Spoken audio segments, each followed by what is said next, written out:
ประชุมใหญ่ครั้งที่5ของหน่วยภาคแขนงจัดตั้งบริหารการเงินแผนกโยธาธิการและขนส่งแขวงแก่นประสังได้จัดขึ้นในตอนเสาร์ของวันที่27มิถุนายน2019ที่ห้องประชุมแผนกโยธาธิการและขนส่งแขวงแก่นประสังภายใต้การเป็นประธานของสหายดิพรเวียงประเสริฐหัวหน้าคณะจัดตั้งแขวงสหายพรไส้เกตมาลาห้องหัวหน้าคณะจัดตั้งแขวงสหายคำสอยปทุมทองคณะพักหากฐานห้องหัวหน้าแผนกโยธาธิการและขนส่งแขวงมีแขกตึกเซินและสมาชิกพรรคสมบูรณ์และสำห้องภายในหน่วยภาคขหวมสำหรับหน่วยภาคแขนงจัดตั้งบริหารการเงินเมนขึ้นกับคณะพักหากฐานแผนกโยธาธิการและขนส่งแขวงแก่นประสัก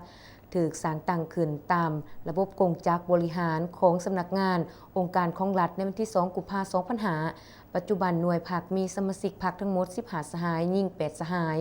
สมาชิกภาคสำห้อง3สหาย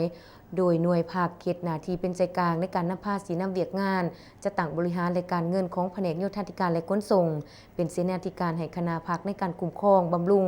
ก่อสร้างทรัพย์ซ้อนและปฏิบัตินโยบายต่อสมาชิกพรรคพนักงานประจำการและพนักงานบำนาญพร้อมทั้งคุ้มครองเวียกงานค้าเข้าค้าออกพิธีการต่างๆวัตถุอุปกรณ์ทรัพย์สินและหนี้สิน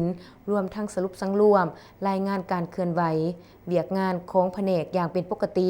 นอกจากนั้นยังคุ้มครองการจัดเก็บรายรับรายจ่ายงบประมาณและระบบการเงินการบัญชีประสานสมทบกับภาคส่วนต่างๆในการสร้างและปรับปรุงนิติกรรมลุ่มกฎหมายที่เกี่ยวข้องในการคุ้มครองเวียกงานของแขนงการรวมทั้งเผยแผ่และปลูกจิตสำนึกในการปฏิบัติกฎหมายและนิติกรรมอื่นๆติดพันกับการศึกษาอบรมการเมืองแนวคิดให้บรรดาสหายสมาชิกพรรคพนักงานโดยการนำเอามติคำสั่งและเอกสารต่างๆเกี่ยวกับแนวทางนโยบายของพรรค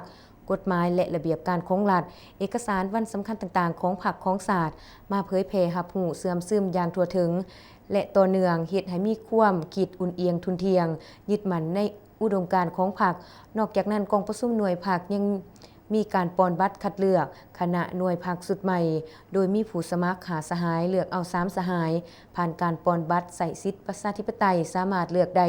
สหายคำผูกจันทบัณฑิตเป็นเลขาหน่วยพรรคสหายสุดใจจันทวงศ์เป็นห้องเลขาและสหายนางบุญยงแสงประจันเป็นประธานกวดกาเพื่อสีนำเวียกงานพรรคภายในหน่วยพรรคแขนงจัดตั้งบริหารและการเงินแผนกโยธาธิการและขนส่งแขวงแก่นประสักต่อไป